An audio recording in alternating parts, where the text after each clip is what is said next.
Œuvre de Maria Valtorta, tome 3, chapitre 12, intitulé Marie Salomé accueillie comme disciple. Vision du 2 mai 1945. Jésus se trouve dans la maison de Jacques et de Jean, à ce que je comprends d'après les conversations de ceux qui s'y trouvent. En plus de ses deux disciples, Jésus est accompagné de Pierre et André, Simon le Zélote, Judas et Matthieu. Quant aux autres, je ne les vois pas. Jacques et Jean sont heureux. Ils vont et viennent de leur mère à Jésus et vice-versa, comme deux papillons qui ne savent choisir entre deux fleurs également aimées, celle qu'ils préfèrent. Et Marie Salomé caresse chaque fois ses enfants, heureuse, pendant que Jésus sourit. Ils doivent avoir terminé leur repas, car je vois que la table n'est pas desservie. Mais ils veulent absolument faire manger à Jésus des grappes de raisin blanc que leur mère a gardées en conserve et qui doit être sucrées comme du miel. Que ne donnerait-il pas à Jésus ? Mais Salomé veut donner et recevoir quelque chose de plus que du raisin et des caresses. Après être restée un peu pensive en regardant tour à tour Jésus puis Zébédée, elle se décide. Elle va vers le maître qui est assis, le dos appuyé contre la table, et elle s'agenouille devant lui. « Que veux-tu, femme ?» ?»« Maître, tu as décidé de faire venir avec toi ta mère et la mère de Jacques et Jude, et aussi Suzanne. Sûrement la grande Jeanne, femme de Couza, viendra également. Toutes les femmes qui te vénèrent viendront, s'il en vient une seule. Je voudrais en être moi aussi. Prends-moi, Jésus, je te servirai avec amour. Tu as Zébédée dont tu dois t'occuper. Est-ce que tu ne l'aimes plus ? Oh, si, je l'aime. Mais je t'aime davantage, toi. Oh, je ne veux pas dire que je t'aime en tant qu'homme. J'ai 60 ans, voici bientôt 40 ans que je suis marié, et jamais je n'ai vu d'autre homme que le mien. Je ne deviens pas folle maintenant que je suis vieille, et la vieillesse ne fait pas mourir l'amour que j'éprouve pour mon Zébédée.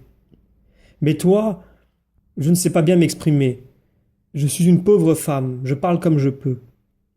Voici, Zébédée, je l'aime avec tout ce que j'étais jusqu'alors. Toi, je t'aime avec tout ce que tu as su faire venir en moi par tes paroles et par celles que m'ont transmises Jacques et Jean. C'est quelque chose de tout à fait différent, mais tellement beau. Ce ne sera jamais aussi beau que l'amour d'un excellent époux. Oh non, c'est bien plus. Ne le prends pas mal, Zébédée. Je t'aime encore de tout mon être. Mais lui, je l'aime avec quelque chose qui est encore Marie, mais qui n'est plus Marie. La pauvre Marie, ton épouse, qui est bien plus... Ah, je ne sais comment le dire. Jésus sourit à la femme, qui ne veut pas blesser son mari, mais ne peut taire son grand, son nouvel amour. Même Zébédée sourit gravement en s'approchant de son épouse qui, toujours à genoux, fait volte-face pour se tourner alternativement vers son mari et vers Jésus. Mais sais-tu, Marie, que tu devras quitter ta maison ? Tu y es tellement attachée.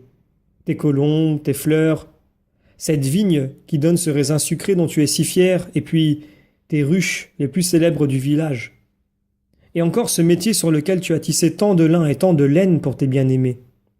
Et tes petits-enfants, comment feras-tu pour vivre sans ces petits ?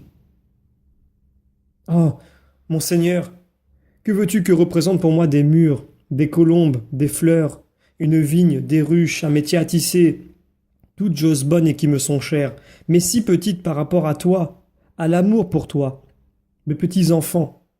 Bien sûr, ce sera une peine de ne plus pouvoir les endormir sur mon sein et de ne plus les entendre m'appeler. Mais toi, tu es bien plus que tout ce que tu me cites. Et si tout cela, pris ensemble, m'était, à cause de ma faiblesse, plus cher que de te servir et de suivre, moi, en pleurant, je les jetterais de côté, en pleurant comme une femme pour te suivre d'une âme joyeuse. Prends-moi, maître. Dites-le lui, vous, Jean, Jacques, et toi, mon époux.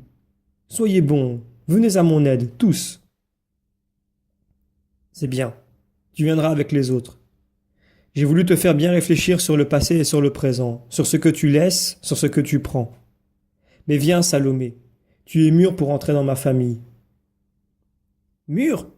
Je le suis moins qu'un bébé, mais tu me pardonneras mes erreurs et me tiendras par la main, toi.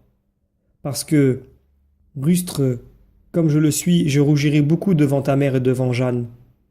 Devant tous j'aurai honte, mais pas devant toi, parce que tu es la bonté même et que tu comprends tout. excuse tout et pardonne tout.